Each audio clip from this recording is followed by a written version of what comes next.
Resutatabti. Resutatabti. Restamhatap. Restamhatap. Resutatabti. Resutatabti. Restamhatap. Restamhatap. Resutatabti. Resutatabti.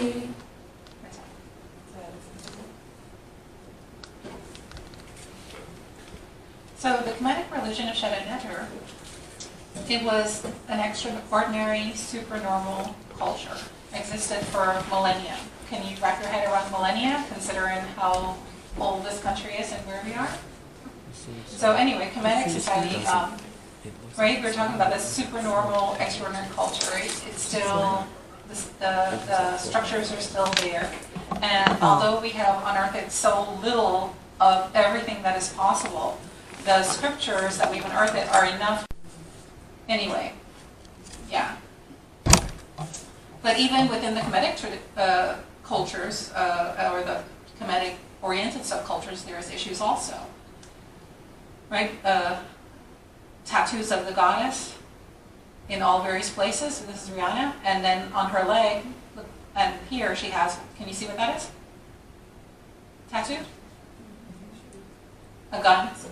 Right? She has another gun tattooed here.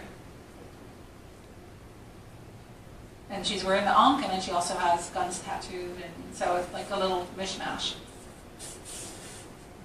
And Elvis had an ankh. He had an ankh. And then we see pictures of this, sacred iconography and with that sort of thing. And so in the program, I'm I did not do it today, but I have videos that I actually will be showing for various aspects of it. There are video clips from contemporary YouTube to kind of illustrate these points that we're making. And so this was from Facebook also. This is somebody in Facebook. It says, I have so many issues with metaphysical school of thought that your experiences are a reflection of your thoughts or energy. I feel that this is victim picture of who your mom is, right? I still haven't met her, but I have a better idea of who she is. So because the supreme divinity is transcendental, right? It needs to be met in person. But speaking about all these other divinities, they give insights into that one spring self, and they are approachable, these divinities. We can have them on an altar, they can be a focus for our mind, a focus for our senses, to turn us away from focusing on other things in time and space. So that's called the henotheistic religion. One divinity, but lesser divinities. We can discuss about reincarnation, right? I can tell you, I had this experience where I discovered how I began to be a veterinarian in this lifetime. It was revealed to me, and you would not think that I'm a crazy person, right? Within this mystical subculture where we have on reincarnation, which is part of the Unitarian spirituality. And we can have what I call EWR, which is ego wiggle room. Ego wiggle room means that as everyone progresses on the spiritual path and they're moving towards enlightenment, we're not dealing with enlightened sages all the time. So in other words, I see people like even in the Eastern system, they go to these ashrams and yoga centers, and they expect to just meet like people, I guess, in the higher elevated spiritual centers. And then when they run into people who are racist or misogynistic or everything in culture, then they get upset and they go like, well, what's the point of doing that? Well, the point is that you're trying to heal yourself and you go to a spiritual center or a spiritual program. That is a hospital. Other patients are coming there too. You're not the only one. So you're going to run into people having other conditions, other egoistic conditions. So you have to allow each other what I call ego wiggle room, which is like the space to, sometimes it doesn't look pretty. Spiritual growth doesn't look pretty all the time. And so when that person is going through their stuff, you allow them space with compassion to go through that, and you don't take it personally and all of that. And so we allow that within the community, within ourselves. So I'm going through all of this with what we have in the virtual temple because I want what the program is going to be and everything that I do and everything we do, it comes out of this whole body of work that goes on at the temple. So we have live and online chat meetings, we have distance learning, and we try to make it with a lot of live courses as much as possible. chat meetings and webinars as well.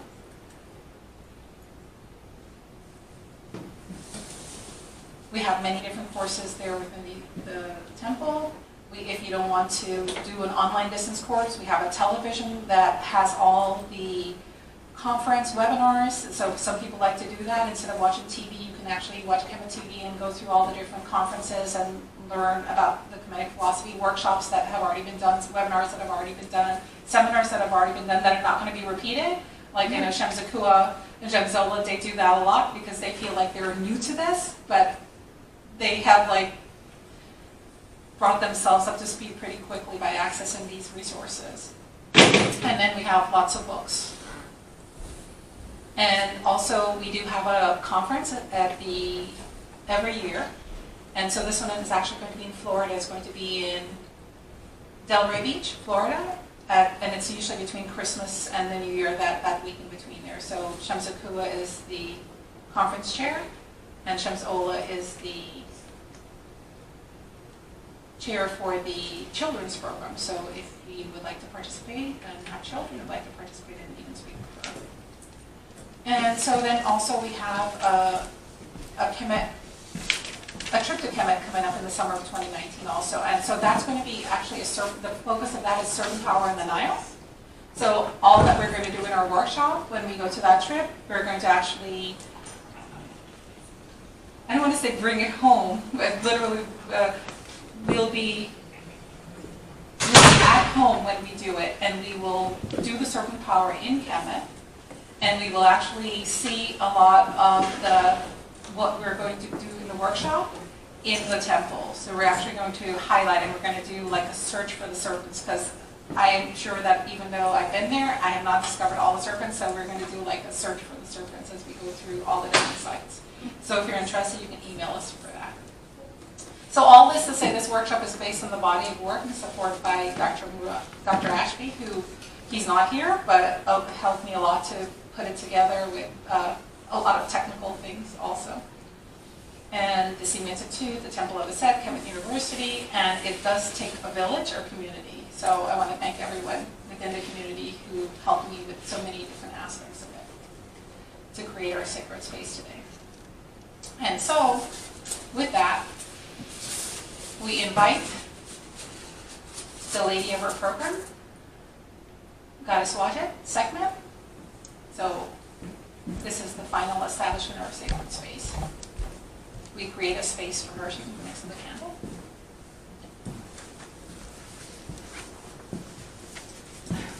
And then we'll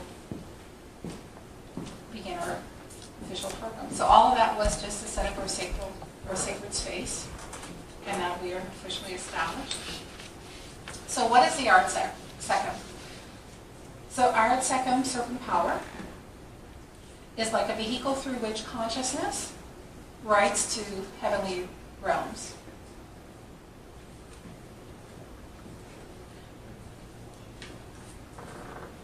Arit means serpent, and in the context of our program, it's going to relate to the serpent goddess, Wajet, which is also spelled Wajet, right? Remember when we did the Hetepti, Sinetaririmatu, Waj, right? And in this context, we will consider her the goddess of enlightenment. And second means power, the life force energy. And it relates to the lion goddess, Sekhmet. And she's the goddess or the cosmic principle of the life force energy. And so you see her here with her lion head and her lion mane. So I want you to just notice the lion mane, because we'll see that also throughout. Notice the sun disc, right? And you notice there's a serpent in the sun disc. You can see it down there also. So the serpent relates to Goddess Wajet, but also because it's a henotheistic religion, there are different aspects, and at different times, different aspects of the goddesses were highlighted. So actually, Goddess Sekhmet here in Kemetic tradition is also referred to as Goddess Wajet.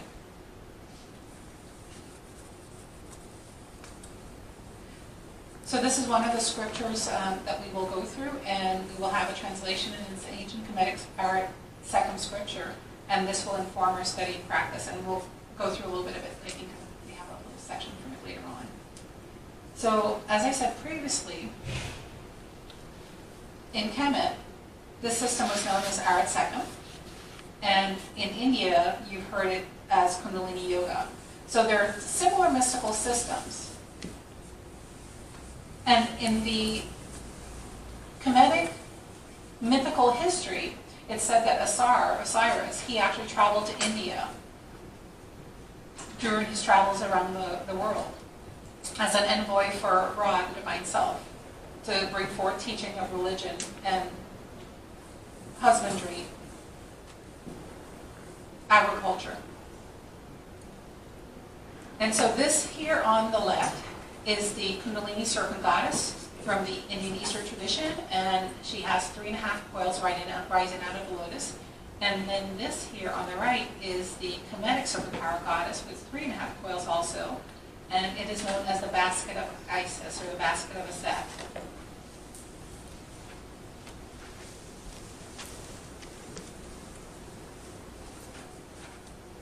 So although there's a lot of similarity between the Kemetic and the Indian system, the Kemetic system is informed, it has its own body of scriptures, and it has its own body of iconography that actually informs its practice.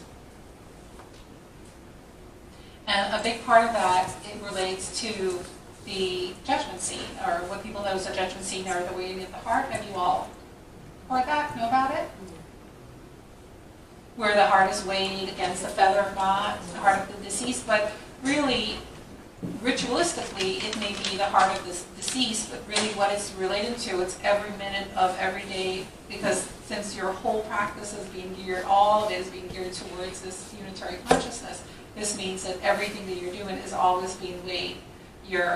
Is this weighing my heart down? Is this making my heart heavy? Is this burdening my heart? Or is my heart able to be as light as a feather? So it's like an ongoing process for a spiritual aspirant. So it's not something that you wait till you die and then this review takes place. The review is always going on in every moment of your spiritual practice. And that's related a lot to the practices. So the serpent of the basket of Isis. So the 3.5 coils, they relate to the modes of manifestation of consciousness in creation, how it expresses. And it expresses like in terms of dullness, agitated, and lucidity. So you have these like 3 expressions, right? You have things at one extreme, you have things at the other extreme, and then you have things in the middle, right? So their personality or people in dull states of consciousness, there are people and personalities in states of lucid or high consciousness, and then there's a lot in the middle. And most people in this culture, in Western culture, are kind of like in the middle, a lot more like the agitated states of mind. And so if you look here, the basket, you can see these are little cold pieces of coal. So it's like a cauldron. And it's the serpent sits upon this cauldron that then, like the coals, and if you think about heating it up, what happens like when you think about snakes in the desert, right, or in areas where it's cold, what happens to them? Are they very mobile? They move a lot, or how are they? They curl up and they kind of become dormant there, right? They don't move. But then when the sun comes out and starts to heat them up, then they start to move. So this idea is given, this image is given the idea of warming things up and starting to awaken that serpent. And that fire, that heat relates to the fire, the heat of like intuitional wisdom that gets her stirring.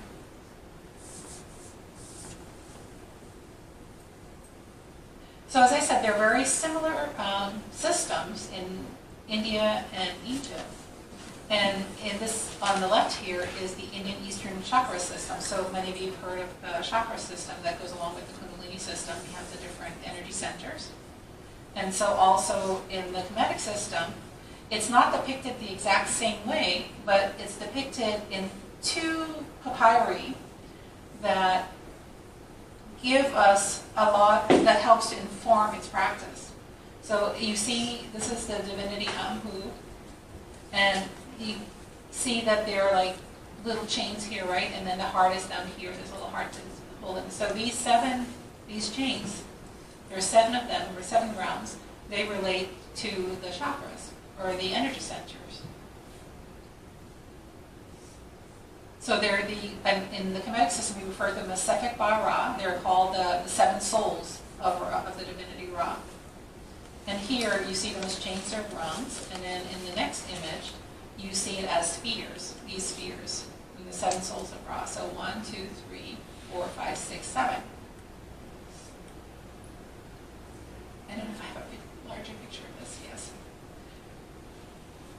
So these are all going to inform our practice. Now, if you notice here, right, this monster, which is this Amit monster, which relates to a part of your own mind, it's divided between what? Which ones? 1, 2, 3, and 4, right? So that is like going to be a key. Something happens between the 3rd energy center and the 4th energy center that is critical and important for one's spiritual evolution. So we're going to study that. And then also here, it's a little difficult to see, but this is Ma, and she's holding the 6th energy center, the 6th sphere related to the 6th energy center. So this is just, we're not going to go into all of this today, but this is just to show you the different principles of each of the different energy centers. So they have their principles, and then also they have their expression in persons who are not enlightened, and then they have the higher expression in persons who are enlightened.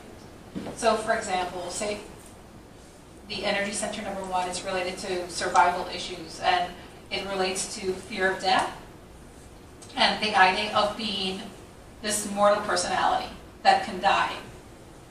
But your true self, that transcendental essence we talked about, is immortal and eternal. So how is it that we go around in day-to-day consciousness feeling vulnerable? Somebody dies and we go, oh, I can't believe they died. How could they die? Right? And then this gets into like a fear of our own death. And we say, oh, look, I'm not afraid to die. Many people say, I'm not afraid to die. But saying you're not afraid to die doesn't mean you don't have, in your unconscious mind, impressions of fear of death. So how is that resolved? And that's what actually has to be resolved for one to become established and be able to check off the first energy center off of one's things to do list. Because one has to become purified and attain like kind of a unitary state of consciousness through all of these different 7 psycho-spiritual levels of consciousness. So in an enlightened personality, what they might have is like they have we all have this mechanism within us, you know, we've heard of the fight or flight reflex, right? It's basically, it's an animalistic instinct. All animals have it. It's an innate mechanism of the human makeup to save itself, to preserve life. So this is like where when somebody's in a car accident and they get this heroic strength to do heroic things all of a sudden, that's where it comes from. It's like if a mosquito, or you're sitting there and all of a sudden like just a spider or something, or a spider web even, like touches you and you go like, ah! You know, like, you know, or a little lizard jumps on you and then you freak out because you don't know what it is until you know what it is. That's that same preservation, self-preservation instinct that just kicks in automatically. And so even enlightened sages will have that aspect of themselves, but what they don't have is like psychological fear, you know, fear of what happened tomorrow, what will happen for the future, what will happen if the world ends, what will happen with climate change, what will happen. So these are all things that we're actually going to discuss as part of the workshop, how to basically bring one's consciousness into a way that one can actually lose that fearlessness, lose that fear, become fearless, and in the same way start to embrace one's eternal, immortal nature, even as one operates in time and space in this physical mortal body that has certain rules and precautions, like, you know, I'm not going to go into like a KKK camp. I'm just not while I'm embodied in like a brown skin personality. I'm not going to do that at night, or I'm not going to do that even probably if they invite me, though I think Cobra might have done it. You know, I think she went there or something. something like that. Good for her. But, you know, so there's certain practical realities that we still maintain, that even sages maintain while you're in physical embodiment. But at the same time, it doesn't, you have to find a way to be fearless even through all that, to maintain that fearlessness. But you still deal with practical, I'm not going to go, oh, the car is me, the car is God, and I'm God and everything, and I'm going to go step in front of the car because, you know, somehow it's not going to hit me. But, you know, common sense and practical realities are all a part of the spiritual practice as well. So we're going to go through each of the 7 aspects of it in the program. And for this, I said I'm going to bring in some video clips that help to kind of illustrate these aspects of becoming established at each of these energy centers, because it's not just a matter of knowing them, but there's like a barometer effect in daily life that we experience where we go up, you know, the heart and we feel loving and kind, right? And then all of a sudden we go back to number 2 and then we feel like sexually attracted to someone. And then we may go up to, you know, 3 where we like, you know, hey, that's mine. You know, we feel like, you know, very self-controlling of others and the need to secure resources and, you know, not caring about other things. So we can have this barometer effect, but that's not what we're trying to achieve when we're talking about achieving a state of enlightenment. That's like normal day-to-day what you see in the world of time and space, people going up and down. What we want to do is like, is what would be happening for an enlightened stage, for a purified ego. And that is to achieve the enlightened aspect of those principles. And so it means that we have to actually become established at each of those serpent power energy centers. So we have to become established at being fearless. We have to become established at resolving duality relative to sexuality, desires, relationships. We have to become established at resolving issues of willpower and controlling others and all that, and that has to become under self-controlled, where we're not impelled or compelled to do things to satisfy our desires. We do it because we have control over ourselves, because we've cleared out a lot of the impressions, the egoistic impressions in our mind, so that we now have like control over our capacity, of our mind, so to speak. Most people are compelled or impelled to action, and we'll see that in a little bit. So when an aspirant has like premature serpent power release, which occurs even if one is not in the spiritual path, like a lot of people in mental hospitals, I suspect, go through this, and we're in an amystical culture, so they don't have a way to handle it or to deal with these people. So they, you know, call them schizophrenics and this and bipolar and all these things, and they put them in medication, but a lot of it is like this serpent power system that is trying to operate in Western culture, in an amystical culture, and it's just, it doesn't have a proper way to manifest and to flow, so it has these releases, and they do have psychic and psychological effects. So people can be bipolar. They can like go from feeling really good, and then all of a sudden, when the serpent power is at the higher centers, and the heart center and the throat center, and then all of a sudden it drops back to number 1, and then all of a sudden it's caught in a state of fear. And so I had this experience also when I started my spiritual practices, and I wasn't doing anything serpent power. I didn't know about it. It was just coming into spiritual practice, a mystical practice. And what I was doing was I didn't have an integrated practice, an integral practice, and I also was fasting when I shouldn't have been, and I knew I shouldn't have been. I was frustrated fasting because I was working all the time. I was a veterinarian. I could never get a day off. I could never get my time off. There's always some emergency, and I just like got to the point and I said, you know what? Like I'm waiting for this period of time when I can do like a nice spiritual fast, and it's never happening. So I said I'm going to do it, and so that triggered it. So I can speak to being very, very, you know, experiencing like really good, positive feelings and joyous and oneness and all these second experiences, and then all of a sudden you go back to number 1, and then you're filled with fear, and you're filled like you're mortal, and are you going to die? So it can have that effect, and so that's why they said I think a lot of people in mental hospitals can have that experience. So how did I heal myself? I healed myself through coming into a practice that had the integral aspect and of the practice where I worked on all different aspects of my personality, and that brought everything back to a balance. But so when you work with the Serpent Power, you have to be cautious in how you approach it. And I try to impress on people like it has to be done in an integral way. It has to be done in an integral way. You just can't say, I want to like raise my Serpent Power, and you haven't purified yourself, you haven't done a lot of the basic foundational work. It'd be like creating like going on the highway, like after the hurricane, like after Irma, right? When the roads were blocked, and you're going like, I'm gonna bulldoze through there because I have this like, you know, SUV and it's big and it's gonna go through. What's gonna happen to your SUV if you do that? You just go through everything. What is the body of your SUV gonna look like at the end of it? It's gonna be pretty banged up, right?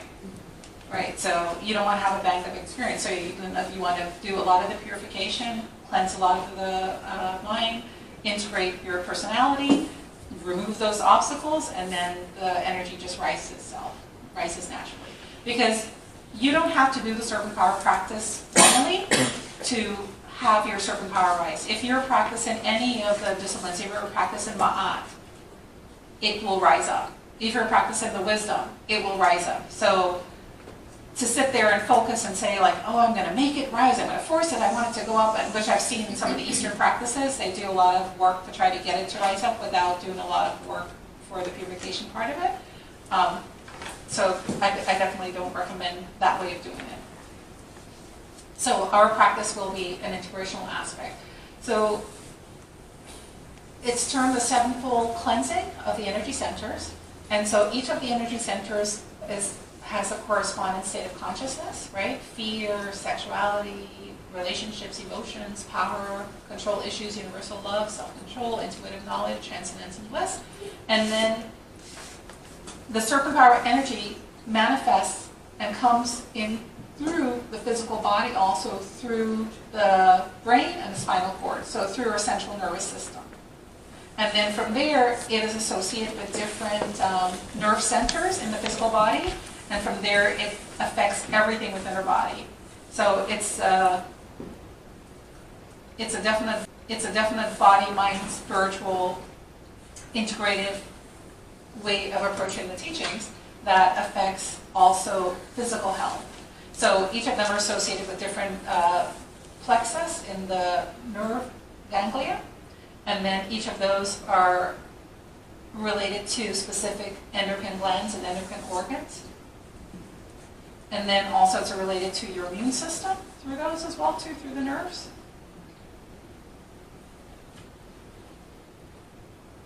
So even a lot of physical disease can have manifestation or manifestations of what's going on in your energy centers as well.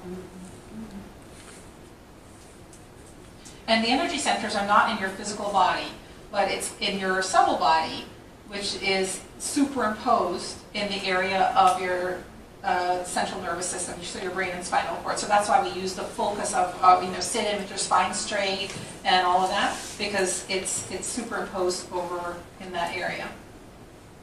And it's a subtle, so you don't see it. It's nothing you can operate and define. So this is in general for all spiritual practice, but especially for the Serpent Power, that it's important for people to normalize when they think they want to get into deeper spirituality, mystical process. So you have to normalize your mind. You have to, in other words, if you have a lot of complexes, deep complexes, like personality complexes, even for regular Western normal, you have to resolve those issues before you go into the Serpent Power or any spiritual practice, before you mysticalize. You have to become like a balanced personality, because otherwise those complexes are just going to hold you back. You're not going to be able to access the teachings. So you must normalize before you mysticalize, and sometimes this might mean like doing psychological counseling as well too. So a lot of people don't think of that, right? They want to come into spiritual practice, and I just want to become a spiritual personality and think that will resolve the issues. But if you have like issues related to childhood or to certain like deep psychological issues that are burdening you, those have to be resolved. And they'll be part of your spiritual practice. Remember, it says all life, right, has to be part of it, so that becomes a part of your spiritual practice also. So I definitely recommend counseling and all of those things. As, we see that as all part of the spiritual process.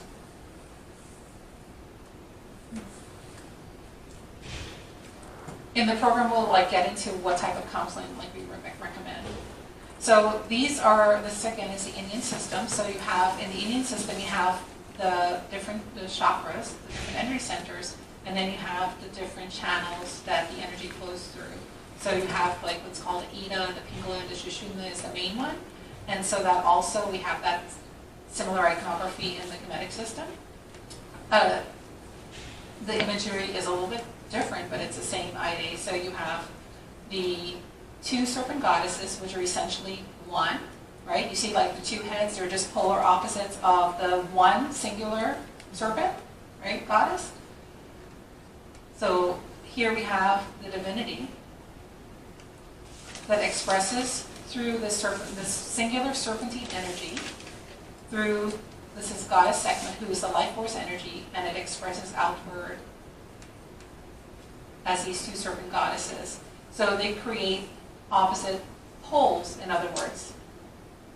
A set is like eternity, or eternity and immortality, and then Kemet or Nebuchad is mortality.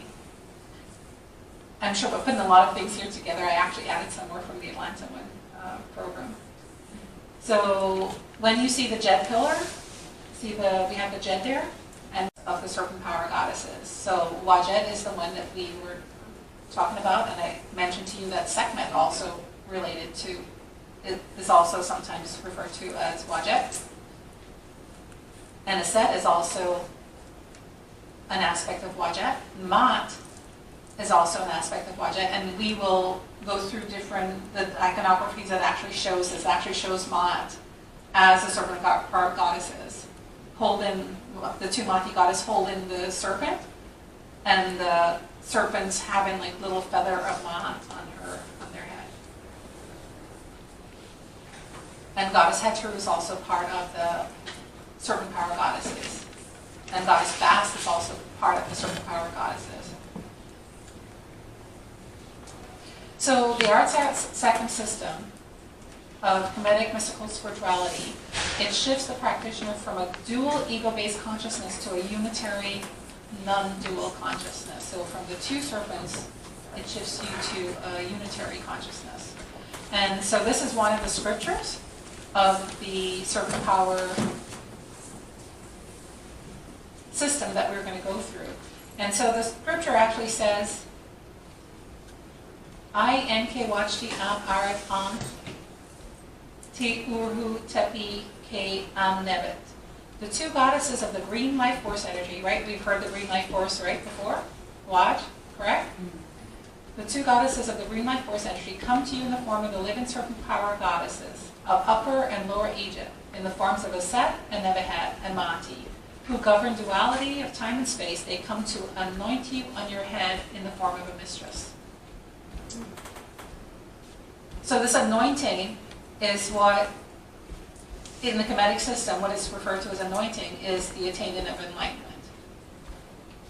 So Nebuchad symbolizes the moral aspect of the personality, the time and space aspect of the personality, the temporal aspect of the personality, the aspect of the personality that relates to the body and that can die as the body can die. And the Aset aspect relates to the eternal, immortal aspect of the personality, of the aspirant. Relates to the eternal wisdom and the higher forces aspect of the personality. And so what this scripture is talking about is how these serpents rise up through the different energy centers. And I have like a little graphic here. And how they meet at the sixth energy center, and when they unite, they become, the lower self becomes sublimated into the higher self, and so it becomes just a singular consciousness.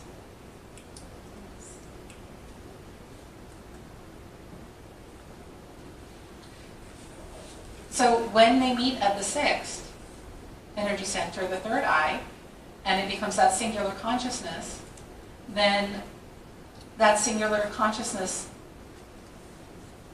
allows you to gain access into the transcendental aspect of who you are, which is like the weakness and this, which is the real you, which is the Urajat, and it's called by different names, right? So You might know it by Ra, you might know it by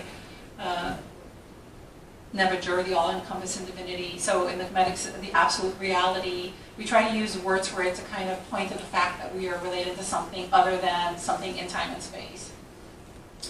The eternal self.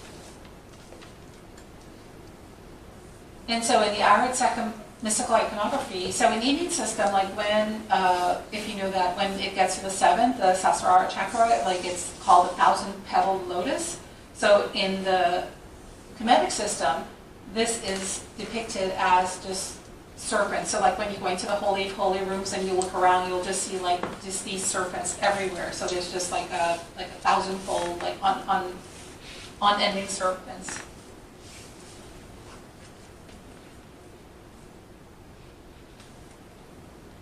And then also this is depicted in the headdresses that you will see also, right? So up here you see the singular serpent. When the goddesses come up, they unite. When the mortal and the immortal aspects of the personality are united, which means that the lower energies are sublimated into the higher, then you will see the headdresses of all the different paras or the pharaohs that they wear with the singular serpent there, and that's what that symbolizes. That symbolizes enlightened consciousness. Sometimes it's depicted as the serpent and the vulture, because when one becomes enlightened, one has to still come back and work in time and space. And so the mortal aspect of your body still is like a sage, and enlightened sage will still have a physical body. They don't like go poof, you get enlightenment and you go poof, you still have to come back and work through the physical. But the physical aspect is now being guided through this unitary, singular, transcendental consciousness.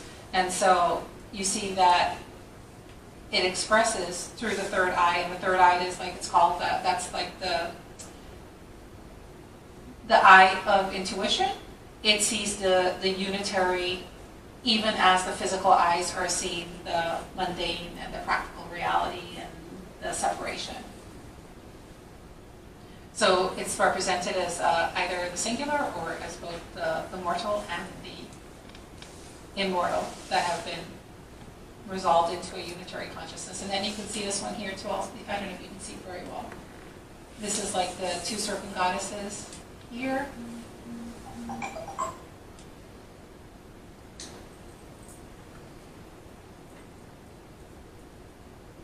So Shem's Bucket puts a slide together for me, and it just basically asked her just to put together a slide of, different serpent power type of iconography from different temples in Kemet, just to show that how ubiquitous and pervasive it is through all the different temple systems.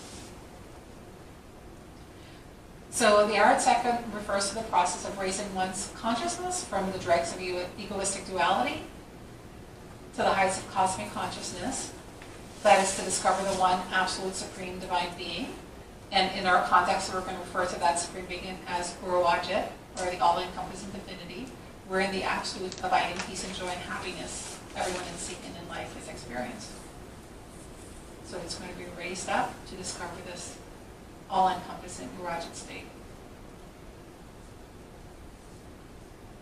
So as the goddesses, the Wajit serpent, remember you saw the basket of Isis? So as it uncoils, as she gets heated up through the spiritual practice, she moves through these seven, right? These seven psycho-spiritual energy centers, which relate to 7 states of consciousness. And the goal is to become sequentially established at each of those states. And when one becomes sequentially established at those energy centers, when they become, and we use the term like sufficiently purified, then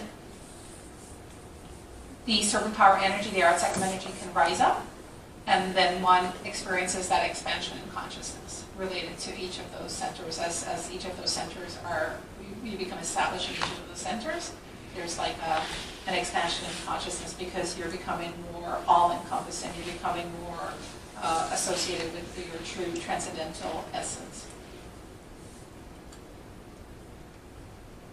And so here, remember I talked about this monster, how he's fighting between the third and the fourth? So the first three relates to the lower forces aspect of the personality.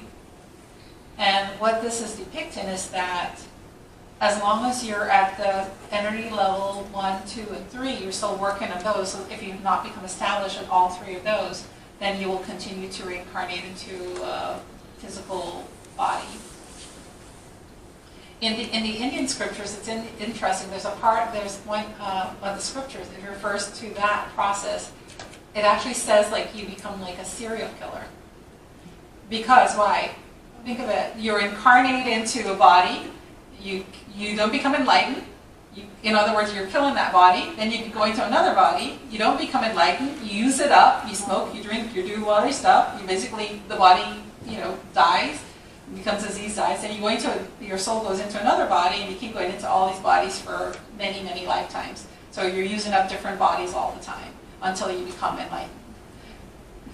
Yeah. So this aspect of reincarnation into the physical body is tied to the first three energy centers. So a big focus on the program will be actually focusing on how to become established in those first three energy centers. So like first problems first, let's deal with the first things first. We'll still go into 4, 5, and 6, and 7 because those are important as well too, but we'll spend a little bit more time in using a lot of some video clips to give like a perspective on what would be your considerations in your own life for you to consider to see where you need to tweak relative to these three so that you just not only go up in them in the barometer aspect, but if you say your goal is to attain spiritual enlightenment, then what exactly you need to do and to reflect on and to work on to become established in those three centers.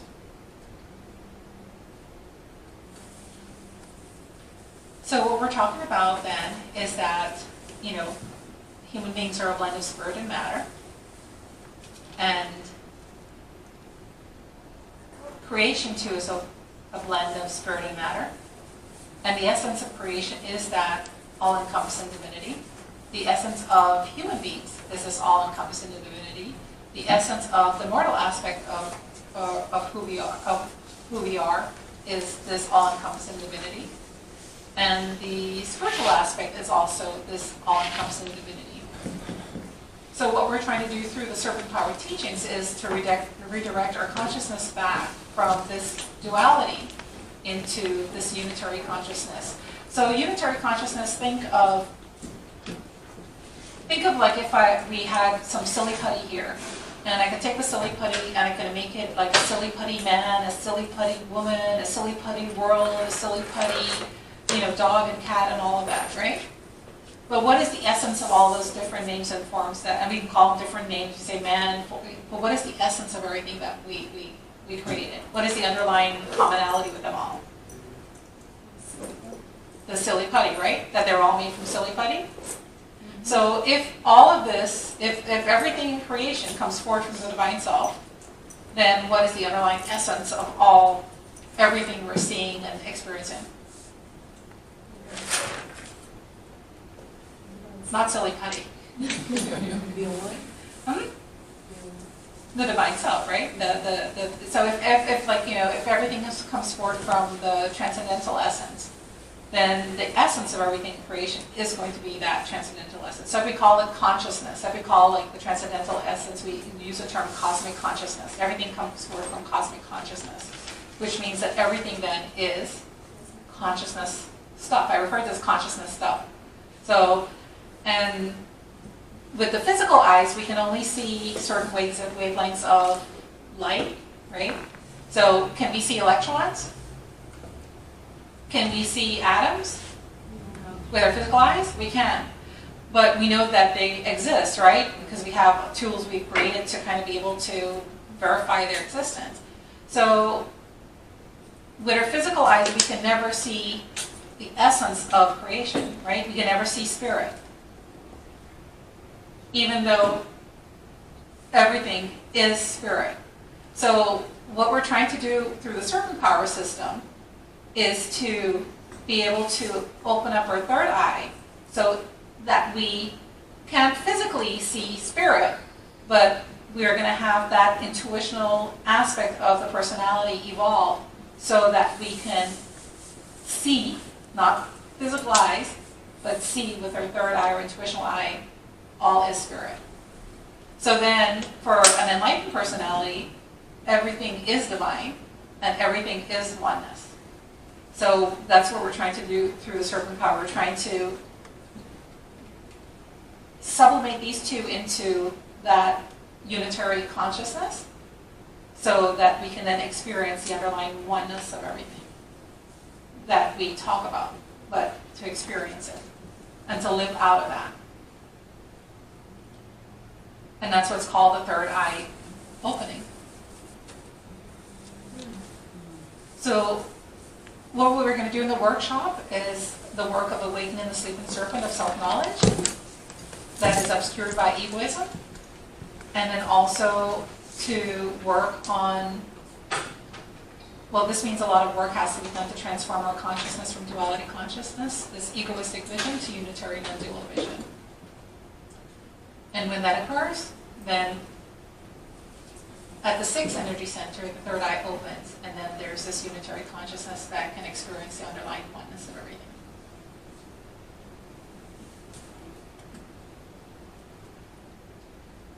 So our second rising culminates in the experience of cosmic consciousness, the attainment of spiritual enlightenment, called Nahas, and then it's also known as Sema, union of the higher and the lower self. So this is another depiction of the same thing through another spiritual system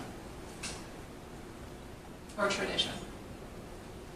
And Nahas means to wake up, to awaken to the higher essence. So like when I hear like they're talking about Jada Pinkett's, her son, what is her son's name? Jada. Huh? Jada. Yeah, so I mean, he's like a well-informed personality.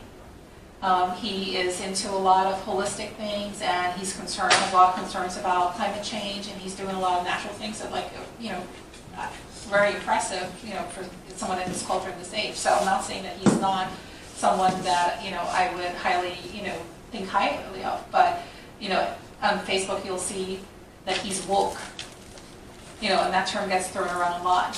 But in the spiritual terms of being awake, it means that one is enlightened. So that's what we would use, like, oh, that sage is woke. Imhotep was woke. That's how we would use it for in Kemetic culture.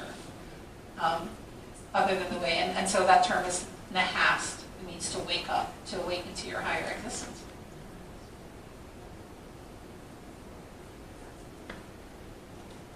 So this is from the scripture, remember we read before, how they come to anoint you in your head. So the attainment of non-duality consciousness, or Wajet, is expressed as the union of Wajet and Nekabet, being anointed by the two serpent goddesses, and is expressed as a single serpent, Wajet, the one serpent, or sometimes as the serpent and the vulture together. So you'll see both iconographies being expressed, and they all mean the same thing.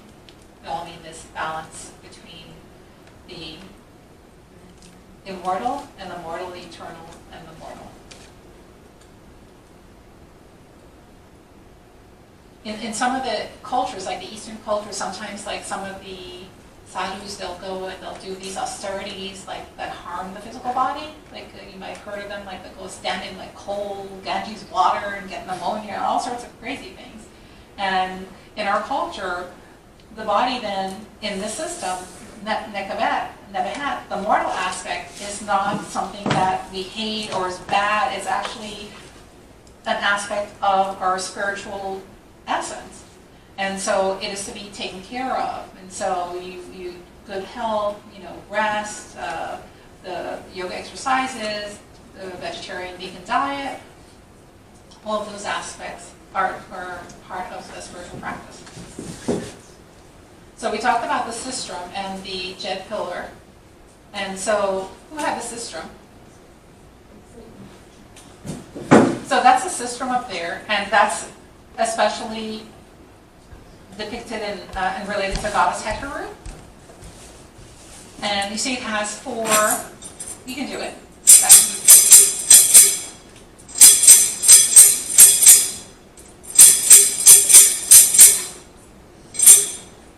So it has the 4 tiers, and those 4 tiers relate to awakening the energy of the 4 upper psycho-spiritual energy centers. So when we use it in part of our ritual or part of our program, it's to awaken those 4 upper psycho-spiritual energy centers. And also the jet pillar relates to those upper 4 higher forces center. So the data, remember in the beginning I said this is one of the, or this is, I will say this is the oldest spiritual system for enlightenment in our current historic period, and the dating of this goes back to the Harmaket or the Hirumaket, the Sphinx, which has been dated to be around 10 to 12,000 BCE or even earlier. And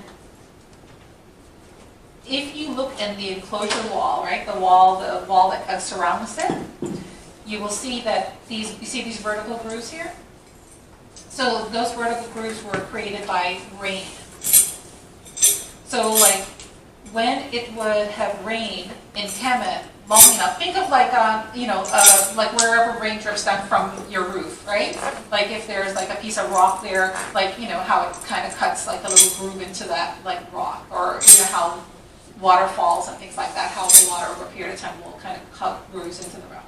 So this is the same thing in Ide here. So these grooves were cut by rainfall. So the last time in Kemet that there would have been enough rain for a long enough period of time to have made those grooves would have been like 10,000 to 12,000 BCE. And somewhere around 700 to 800 ACE, until somewhere around then, the Harmaket also had a serpent. Like when you look at it now, right, it doesn't, you don't see the serpent. And you may not even know it had a serpent. The serpent head is, you can find it in various museums. Actually, it was in Cairo last time we were there, and then one time we were in London, and it was in the museum there. So this serpent used to be in the forehead, in the area of the third eye of the Harmaket also. Just like that. If you notice also this head mask, right, you notice this? There's like a mane. It also still has the same lean-in type of mane aspect to it. So the Harmaket had a serpent in the forehead in the area between the eyebrows, the eye of intuition, third eye area, or the Ajna chakra of the community of the system. And it is a symbol of Simatawi or yoga, union of the higher self.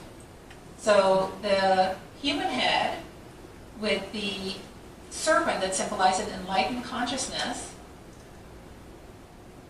And then also you have the body of a lion, right? And you have the mane of a lion. So you have the higher self, the higher consciousness, and then you have the lower self. And they're both united into balance and a harmony. So it's a symbol of what we call Simatawi, and union of the higher and the lower self. This force of the lean-in energy, of the lean-in power, is expressed through the enlightened consciousness. Right now, when you're not enlightened, then what are you doing with your lower energies, right? Like some people may use their lower energies, their the physical body. You might go smoke a cigarette, you might go drink. So that's a consciousness that is being coming through. So the lower self is powering more egoistic type of behaviors and activities and consciousness. That duality consciousness of being in the world and me and you and separation, no sense of oneness and underlying, wars and all that stuff you see going on up there. But when the Serpent Power energy rises and expresses at the 6th and the 7th energy center, then the consciousness becomes enlightened. And so the lower self, the lower aspects of the personality, the body, the part that has to eat food and go to the bathroom and do all these mundane things, but that whole body then, for an enlightened sage, basically powers their enlightened consciousness to flow through the books they write and the classes they teach and the works that they bring forth. And that's what we see in Kemet as all of those temple systems. That's what fuels all of that. That's what higher consciousness produces. So if you go to Kemet and you feel any connection to Kemet and you see all the wonderful images, iconography and temples and the pyramids and you feel in any way connected to that, then and you want to be a part of it, then you have to want to also raise your consciousness to that level. I'm almost done. I have it there. Okay. So that's what all the Serpent Power is about. That's what all the teachings are about, is to get in yourself to have this union of the Lord and the higher self. And so the harmonic, what we notice that it displays what? Right? We talked about it having what? This leaning, right? Body, lion-like body. And then it has a serpent. And so we see that it is a symbol of the Arid second system, the harmonic, the Sphinx. It is actually a symbol, and so we're dating it back to 10 to 12,000 BCE. So we're dating this Arid second practice back to 10 to 12,000 BCE. So it's a foundational aspect of all the Kemetic spirituality.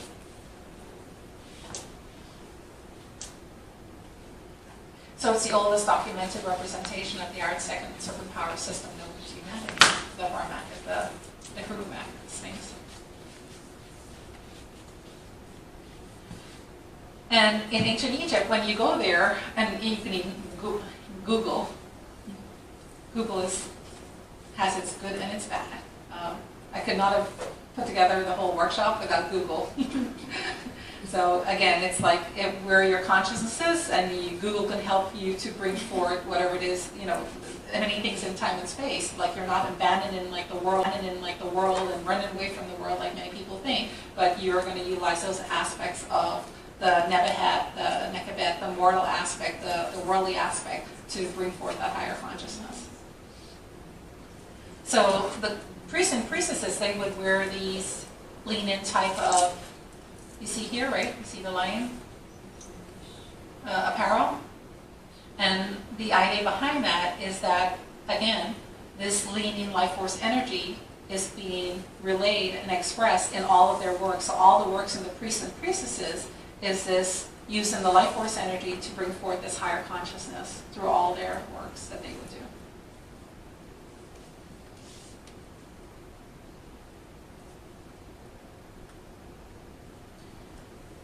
So for the program, we're going to use, as I said, I mentioned the integrative approach, and it mysticalizes all four aspects of the personality. The mystical aspect, remember, religion has three aspects. Does anybody remember? The three levels of religion, ritual, and mystical, right? So when we're going to use this integrative approach to kind of mysticalize, which means to bring that essence of the underlying oneness, that unitary consciousness of seeing one, and the essence of everything as oneness, to awaken and raise the art second. So there are four main disciplines that we're going to enjoy. And the Simo Rek is the yoga of wisdom, and that helps to purify our intellect. So we think right. We think in ways that are non-egoistic. We think in ways that leads us to that underlying oneness. And it's going to, Sima Ma'at, Ari, is a way of incorporating Ma'at into our actions that then purifies our actions, so that our actions, we act with a certain detachment and focus that allows our actions not to create impressions that will then create obstacles for spiritual alignment. Because many times, and I have a video that I show in the presentation, I think that people appreciated that, the one what are you looks like. Because many times we do things and we don't realize that we are actually putting things into our unconscious mind or heart that has to be weighed against the feather. We don't realize all the little things in a day-by-day process that we're putting in there, because it happens in an unconscious way. And so there's a way to engage in action so that does not occur. It's like the way you peel plantains. You know how when you're peeling a plantain, it has it's really sticky, right? If you, especially the green plantains, they're really, really, it has that sticky residue. It'll stick to your knife, it'll stick to your hand. But if you put a little oil in it, and you oil your hand, and you oil the knife, and then you can peel it, and the residue doesn't stick to it. So there's a certain way to engage in doing actions in daily life that kind of gives you that protective coat so it does not stick and go into your heart, your app, which then is burdening you and creating these obstacles that you don't even know you have to your spiritual growth and keeping you stuck. And then also we'll engage in simulation, which is purifying the emotions through devotions. So we're going to have our rituals, we're going to do chanting, we're going to do singing. And then we're going to practice also a special Serpent Power meditation based on the scripture that will purify and cultivate the willpower aspect of the personality, because we can have weak will and we can have strong will. But the question is, what kind of will is being expressed? Is it being expressed to, again, continue to live a life of egoism, or a life of working to achieve this sense of oneness with everything that will then allow us to transcend and discover our true essence? So we're going to also do some breath work in the program that will allow us to accumulate the life force energy and concentrate the life force energy and to cleanse the energy centers to remove blocks.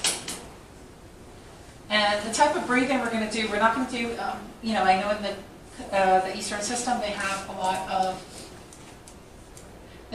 of different breathing techniques, and they have bandhas and all these things. We're not doing that. Within our system, again, it's about balance, and so we're going to focus on breathing rhythmically and deeply.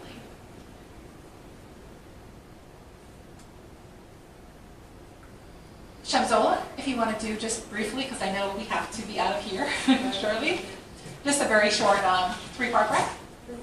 Okay, so from where you are, you can sit up straight.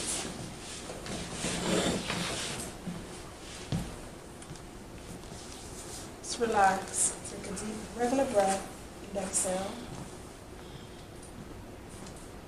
And you're going to do a 3-part breathing. So you're going to take a deep breath in and allow your abdomen to expand. Allow your abdomen to expand. You take a deep breath in. Sometimes it helps if you put your hand on your abdomen and exhale. Allow your abdomen to going back down to the spine. One more time, take a deep breath in. Allow your abdomen to expand. Now bring that up into your chest. With the same inhale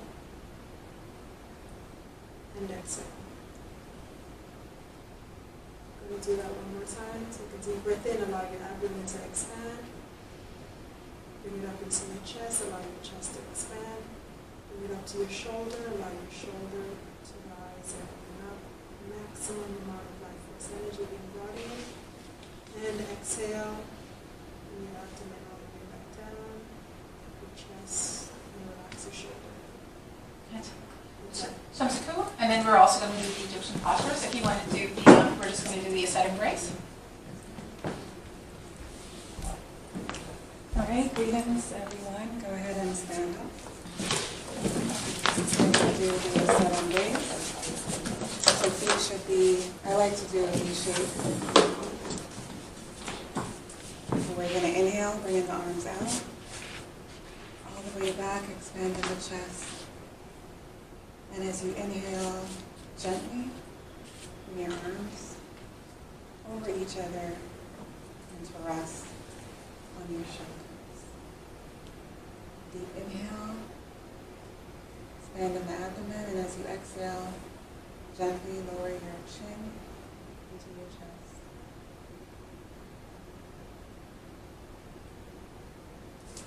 Inhale, gently lift your head up. And exhale, releasing the posture. Exhale.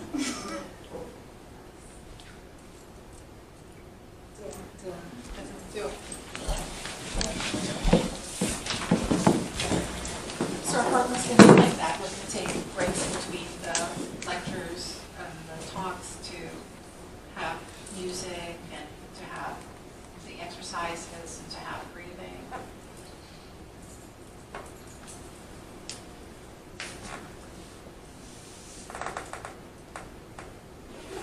We're going to have a lot of discussion about the wisdom aspect of it, because it's going to be a lot of presentations. And so hopefully through the presentations, you will have what the aspirants in Atlanta experience, many aha moments of insight as the mind and intellect becomes purified. And then we take an oath of Ma'at, of ethical conduct, for the whole practice weekend. And also engage in Ma'atian studies that release blocked energy through the study, reflection, and practice of the precepts of Ma'at. We will spend a lot of time on this judgment scene, on the weighing of the heart, to discuss all the different aspects of it and what it means for one's spiritual enlightenment. And how the 42 judges, they are divinities, each related to a different precept, a different code of conduct that one should not engage in. Therefore, what one should do the opposite. And that is important to keeping that heart purified so that it can be as light as a feather, so that you don't get devoured by the Psalmic points. Remember, he divided between the 3 and the 4, right? That's what it means. So if the heart weighs more than the feather, if the heart is burdened and heavy and has a lot of egoistic impressions, then one's own Amit faculty, in other words, an aspect of one's own conscience kind of like devours oneself. Each of these 42 judges relate to your conscience. There are aspects of your own conscience that is judging whether you are doing something that is egoistic or non-egoistic. So it's you're judging yourself in your unconscious. You may not consciously know it, but that's what's going on. So when your little voice tells you something that is right to do and you don't do it, that goes on in your heart, and that's like tipping the scales down. So all that is your mind. So, and the heart relates to your unconscious mind, and this is important to know because your unconscious mind compels and impels 95% of your thoughts and behaviors. So people who believe that I want to do things and I have free will and I can do things the way I want and I'm in control, no.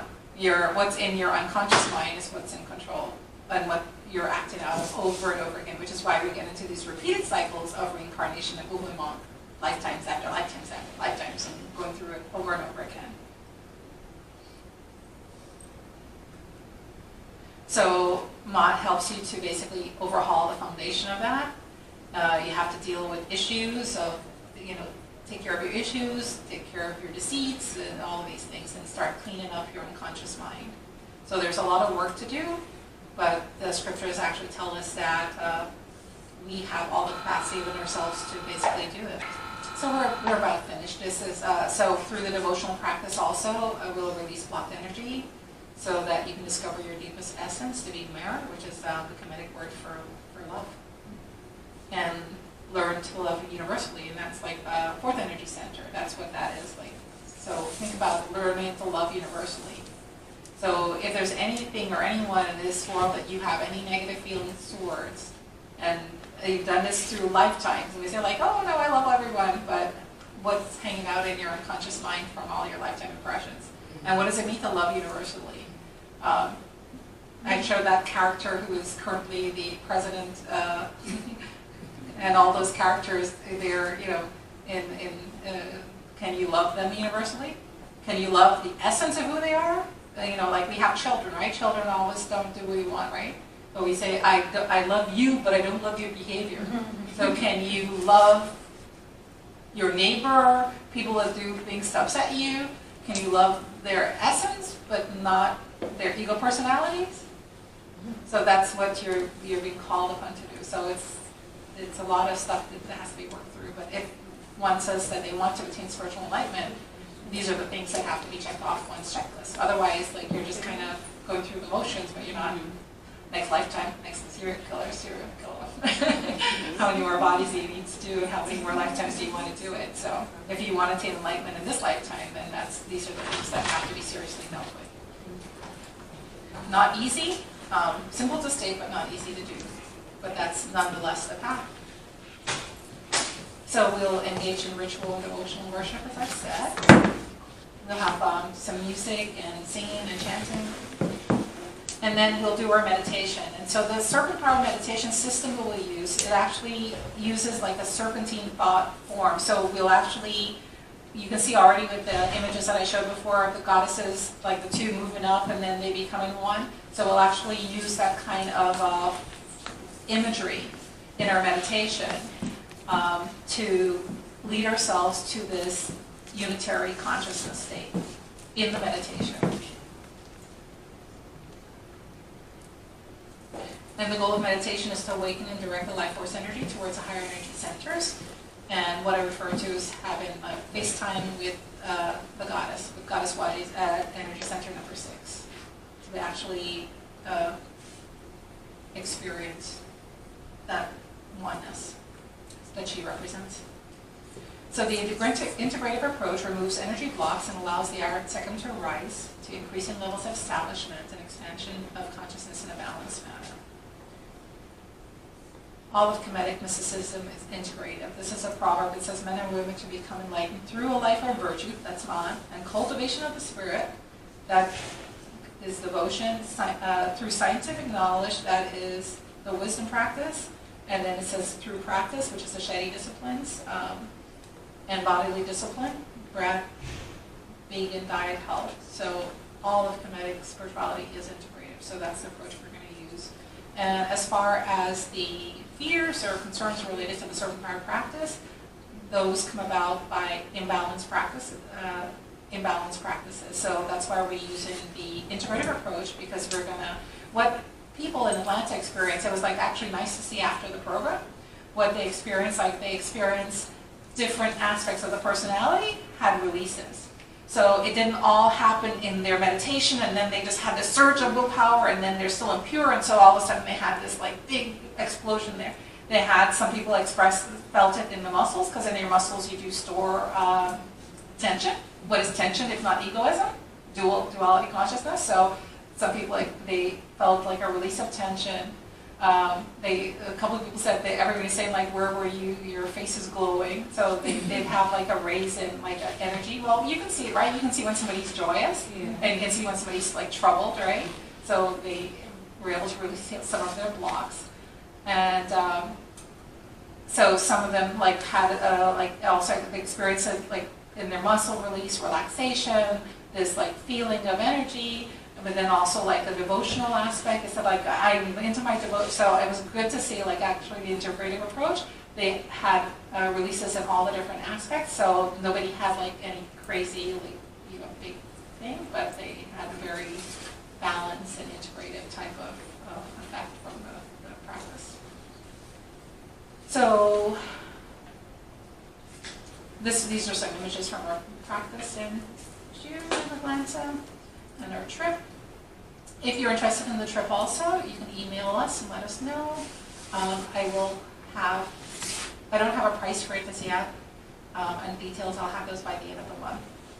And then also there's discussion about having one of these in New York as well. So if you know anyone in New York who's interested, you can send them our way. And reminder of the venue change, and that's it, we're done. So I know we have to be out of here, but if you have any questions, we will start.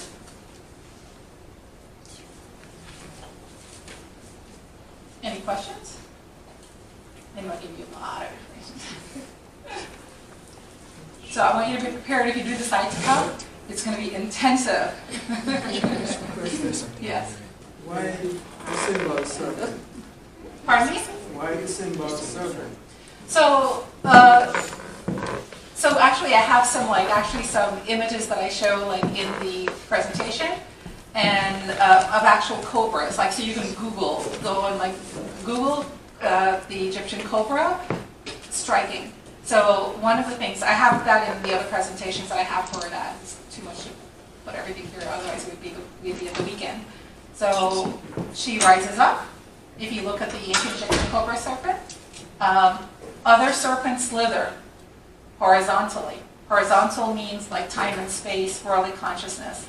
We're talking about raising the energy centers. And so like when she meets an enemy, and when we say enemy, it's not going to be like my neighbor who did this bad thing. It's anger, hatred, greed, envy, all the obstacles of the personality to enlightenment.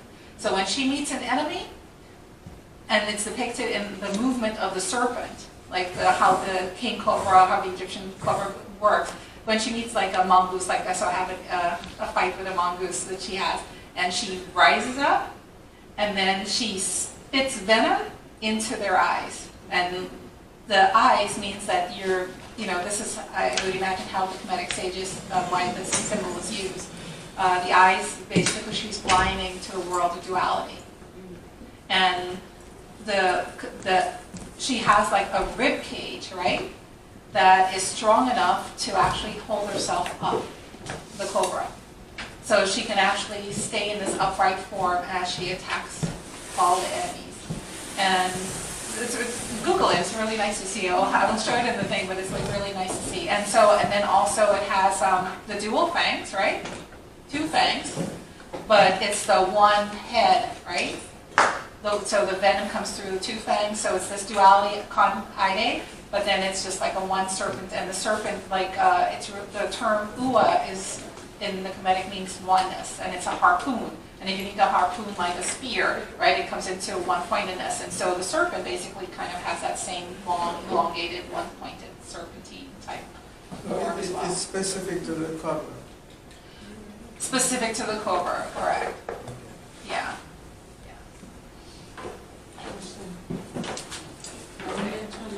When you start doing 6 and 7, The energy centers, the 6 and 7 energy centers. you see spirits. Repeat that again? You see spirits, that's what you said? No, we don't see spirits. What is it? You experience your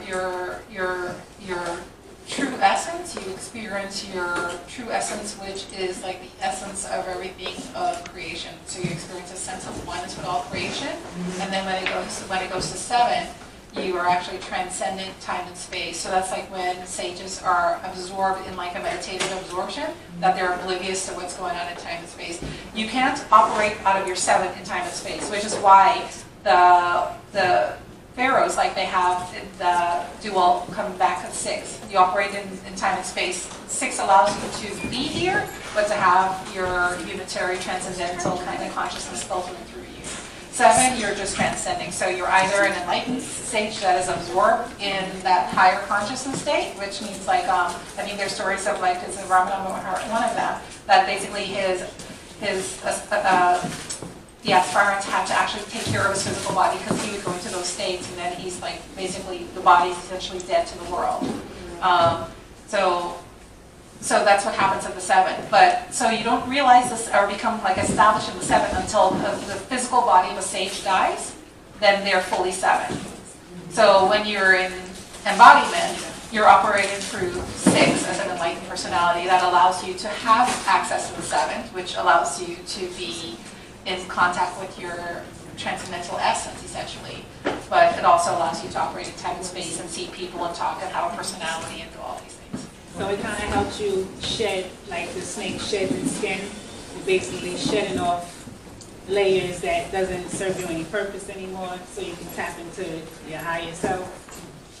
Correct. So you can like access that. The other way to, there are many different ways to look at it. So look at it as if we had like 7 glass panes between me and the mirror, and say the mirror is like the higher self, and they're all like muddy and dirty and like probably like my windows at my house that need to be cleaned.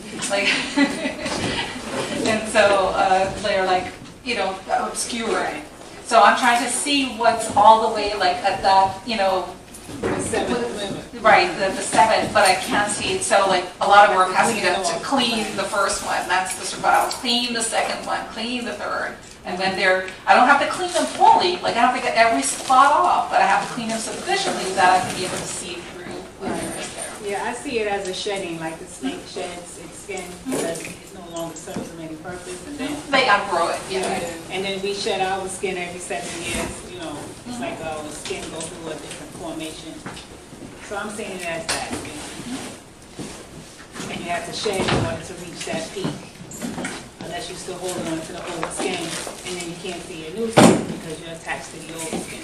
Right. You have to basically, we call it uhatesh. You have to let go, relinquish of a lot of different types of concepts that are holding one back. Right. Thank you. Anything else?